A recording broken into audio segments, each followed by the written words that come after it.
Guys యుద్ధానికి సంబంధించిన details అయితే మాత్రం ఈ వీడియోలో అయితే మనం మాట్లాడుకుందాం.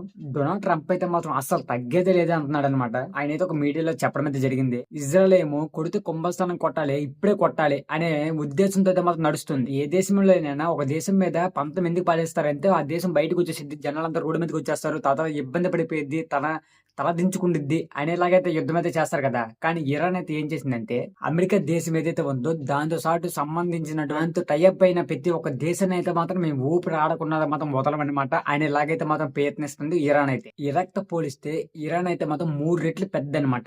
జనాలందరికైతే మాత్రం ఇరాన్ ఏం చేసిద్ది, ఏ రకంగా నడిచిద్ది అనేది ఒక ఐడియా అయితే ఉందన్నమాట.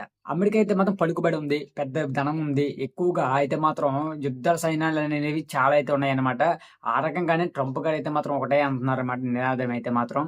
మేమైతే మాత్రం కుంభస్థలను కుట్టేస్తాం, ఏదైతే చేసేస్తాం అని ఆయనైతే చెప్పడం అయితే జరుగుతుంది. అమెరికాకి ఎవరైతే తోడుగా ఉన్నారో వరువు పోతుందని చెప్పాలన్నమాట. ఎందుకంటే అమెరికా కొంతకాలం వరకు అయితే స్నేహం అయితే చేసేది, తర్వాత అయితే మాత్రం అవసరం వచ్చినప్పుడు ఓడుకుని వదిలేస్తుంది అనమాట. ఆ రకమైన నిదానంతో అయితే మాత్రం డొనాల్డ్ ట్రంప్ అయితే మాత్రం నడుస్తున్నాడు అని చెప్పాలి. ఇంకో విషయం చెప్పాలంటే గోల్డెన్ వీసా అనేది దుబాయ్లో ఒకటి ఉండేది అనమాట. ఎగ్జాంపుల్ గా 10 కోట్లు పెట్టి ఒక స్థలం తీసుకున్నాను, దానికంటే 5 కోట్లు పెట్టి అక్కడ ఏదైనా చిన్న స్థలం కానీ లేదా చిన్న ఒక షాప్ కానీ తీసుకుంటే మనకి గోల్డెన్ వీసా అనేది ఆ దుబాయ్ వాళ్ళు అయితే ప్రొవైడ్ చేస్తారు మనకి.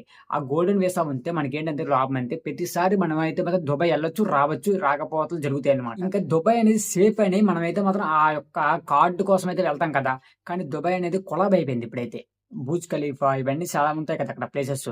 ఆ ప్లేసెస్ కి అయితే మాత్రం టార్గెట్ అయితే చేసేసారనమాట. ఇప్పుడు ఏం చేస్తుందంటే వాటి మీద దెబ్బ కొడితే ఖచ్చితంగా ఈ యొక్క మెజారిటీ పవర్ అనేది ఏదైతే ఉంటుందో అది అమెరికా మీద పడిపోయింది అనే ఆలోచన అయితే ఇరాన్ అయితే చేసింది అనమాట. చూసారు కదా, మొత్తానికి దుబాయ్ అనేది చాలా సేఫెస్ట్ ప్లేస్, ఇక్కడైతే ఇన్వెస్ట్ చేయండి, ఇక్కడ రండి, ఇక్కడ టూరిజం రండి అనే ఒక ఉద్దేశంతో అయితే మాత్రం ఎప్పుడు దుబాయ్ అయితే చెప్పింది అనమాట.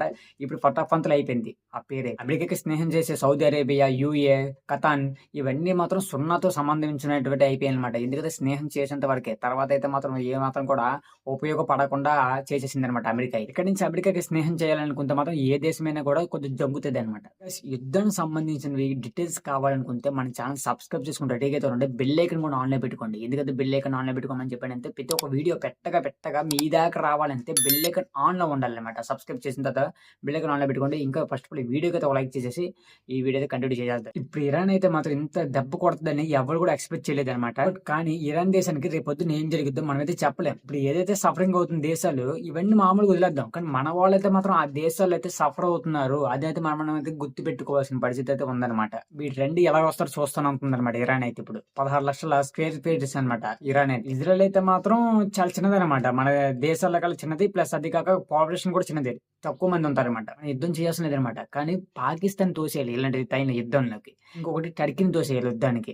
ఇలా ప్రతి ఒక్క దేశాన్ని, మన శత్రు సైన్య దేశాన్ని అయితే మాత్రం పంపించేయాలన్నమాట యుద్ధానికి. వాళ్ళైతే తుల్లిపోయినట్టుగా వాళ్ళ యొక్క యుద్ధానికి అయితే మాత్రం పాకిస్తాన్ అయితే 4 ముక్కలైతే అయిపోయింది అనమాట. ఇది యుద్ధం టైం కదా, ఇది మనం ఇప్పుడు ఏదైనా చేయొచ్చు, జరగకపోయినా రేపు పొద్దున జరగాల్సింది అయితే జరిగింది కూడా. అసలు యుద్ధం గురించి మీరు ఏమనుకుంటున్నారు అనేది కామెంట్ అయితే చేయండి. యుద్ధంలో అయితే మాత్రం ఎక్కువ ఎఫెక్ట్ అయింది మాత్రం దుబాయ్ అనమాట. దుబాయ్ ఏదైతే బిల్ చేసుకుని వస్తుందో నేమ్ అయితే మాత్రం అదైతే మాత్రం కొలాబ్ అయిపోయింది అనమాట, మొత్తం పోయింది. మీరు ఇప్పటిదాకా వీడియో చూసారంటే మీ వీడియో అయితే మాత్రం ఎక్కడో దగ్గర నచ్చినట్టు అనిపించింది, నేనైతే మాత్రం అనుకుంటున్నాను అనమాట. ఇప్పటిదాకా మీరు చూసిన ప్రతి ఒక్కరికి అయితే ధన్యవాదాలు అని చెప్తున్నాను. కానీ సబ్స్క్రైబ్ చేసుకుని బెల్ ఐకాన్ కూడా ఆన్లో పెట్టుకుని ఫస్ట్ ఆల్ ఈ వీడియోకి అయితే ఒక లైక్ వచ్చేసి మన విజయవంతంగా ఈ ఛానల్ అయితే మాత్రం ముందుకు గ్రో చేయడానికి అయితే వర్క్ చేద్దాం.